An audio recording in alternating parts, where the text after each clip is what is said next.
Hi, and welcome to eChurch Online. My name is John Saul, and I'm here to share a little message from the Word of God with you and a little teaching that I'm hoping that will help you in your personal walk with the Lord. And even if you're not a Christian, it might help you to learn a little bit, understand if you're seeking and trying to understand who Jesus is and who God is, that it might reach to you and help you out as well.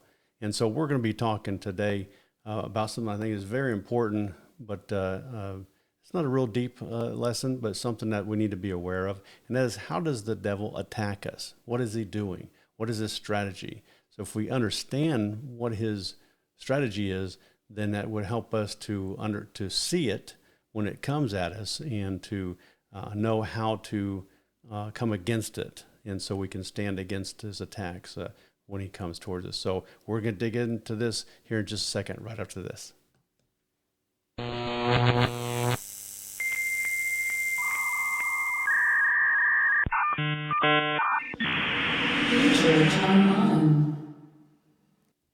Okay, here we go.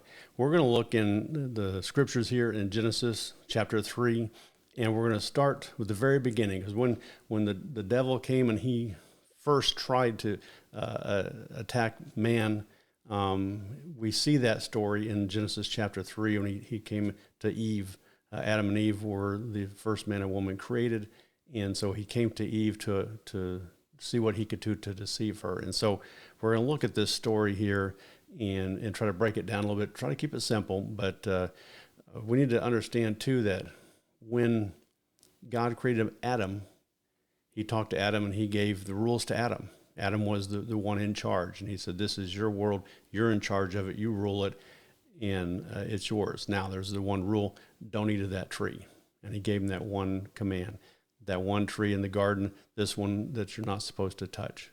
And then that was it. So then when he created Eve and he brought the woman to Adam, and then they went on their life, Adam was then in charge. So he told Eve not to eat of that tree. And so he instructed her of everything, showed her around everything. But it was Adam who actually told Eve about that tree, don't eat that tree. Because God had already established that with Adam before. And so then he shared that. And she didn't get it firsthand. She got it from Adam. So, and that's partly why she got deceived. And we'll look into that. And here in chapter 3, verse 1, it says, now the serpent was more crafty than any other wild animals that the Lord had made. He said to the woman, did God really say you must not eat of any tree in the garden? Now, here's the important thing to look at this, because he's deceiving her right here. And he's got a lie and deception in this first statement that he says to her. He said, did God say that you must not eat of any tree? God didn't say that. And so he's got a deception in there, because the truth question would be, did God really say don't eat of that tree? And pointing out the specific tree. And he said any tree. And so that's where he was going to trip her up right there from the beginning.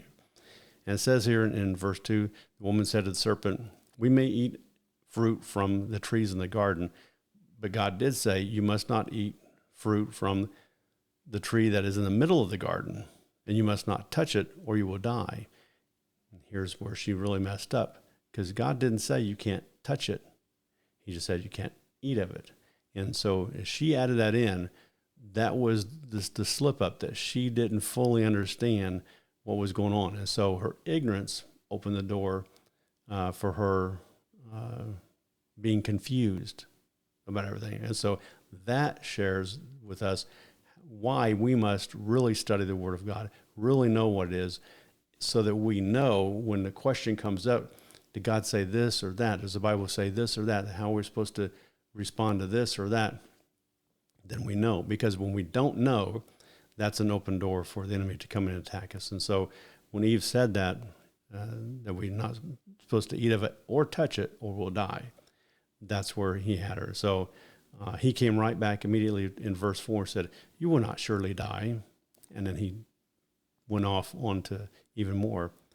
And he said, for God knows that when you eat of it, your eyes will be open and you'll be like God, knowing good and evil.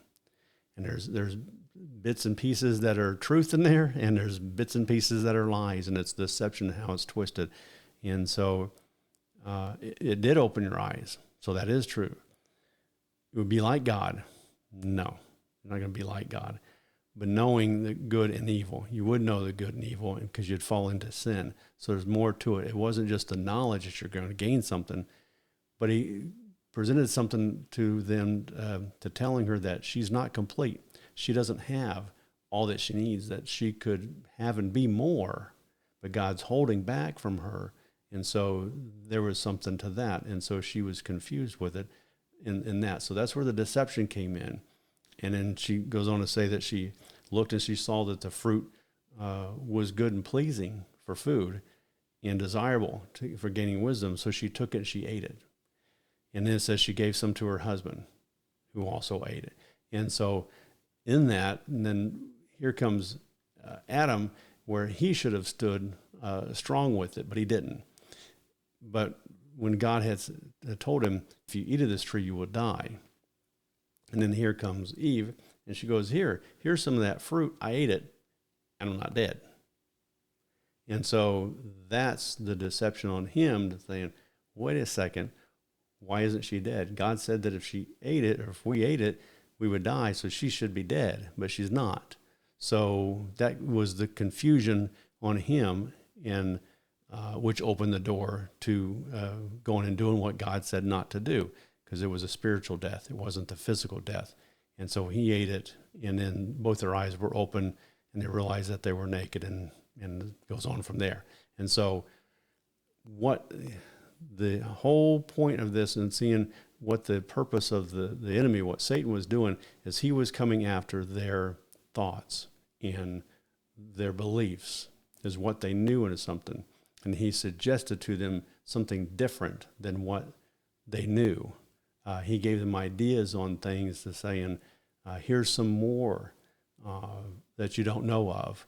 And so the suggestions, ideas, and the thoughts, that's where he trips us up when he comes to us in that regard. He comes to us in our mind and talking to us and giving us ideas that if you do this, you can have this, or you can gain this, and if you just do this. And so he comes at us with our, in those areas, our thoughts, ideas, and suggestions. And so be very, very careful, be mindful of that. And the Bible tells us in the scriptures many times, it tells us to renew our minds. Renew your minds means to change the way you're thinking, to learn and to grow with wisdom, with understanding, with education of the scriptures, so that we can know. And so we can know how to defeat these and how to stand strong against it. And so that's where the whole battle is right between our ears. That's what we struggle with, and that's what it's going to be, is that battlefield right between our ears. And so be careful of that, be mindful of that's where it comes with the thoughts and ideas. And if it's something that's contradictory to the Word of God, then it's not good, it's not right. And the Word of God was, don't eat of that tree. And the thought, idea, suggestion coming to them from the serpent here was that, no, if you eat it, then this will happen. And that's a thought, idea, suggestion that was contradictory to the Word of God. God said, don't eat it. And so that's where they had to stand strong in there, and that's where they failed. And that's where any of us would have failed and done this exact same thing. If we were the first man and woman created, we would have done the same thing. It was just Adam and Eve. And so it falls on them. And so you can't blame them. You can't look and say, well, it's their fault. It's all on them. No, we would have done the same thing. The only thing is that we would have probably done it sooner. You know, that a lot of us may have had eaten of the fruit before he had a chance to even create and build Eve for us. So, you know, we can't blame them that it's all their fault, because we're the same type of person, the same spirit, the same nature and everything, and that innocence. And they were so innocent, they never heard a lie. They had never dealt with a lie. They never dealt with deception. They didn't know anything about what it was. They were innocent. They were so pure and innocent that why would someone lie? Why would this not be true? And so they messed up on that. But when God had said, don't do that, they still did it. And that's where the problem, bottom line, that's where the problem is with it. But it came, again, we're talking about how the enemy attacks us, how the devil comes to attack us, is through our ideas, our mind, our thoughts. Renew your thoughts, renew your mind, and suggestions to things, suggesting something that's not, that could be a simple gain of something. And what if, I can be like God and know good from evil, and what will that do for me? That I'm missing out on something, and you're not.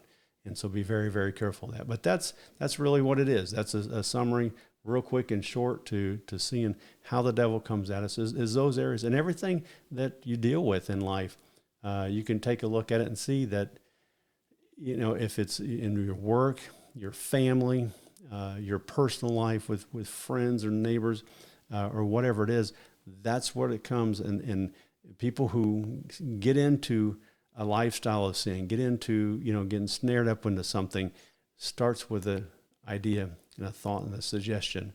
Adultery doesn't just happen.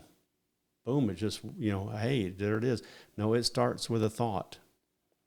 It starts with an idea and a thought process, going over it and over it until the opportunity presents itself. There it is. Stealing something doesn't just happen. There's a thought. You just don't pick it up and get down the road and go, hey, what's in my hand? What happened? No, you thought about it and then you did it. Anything else, and I'm just using those, but it goes for across the board for everything. Every sin that we have, it's all the same, and we deal with it the same way.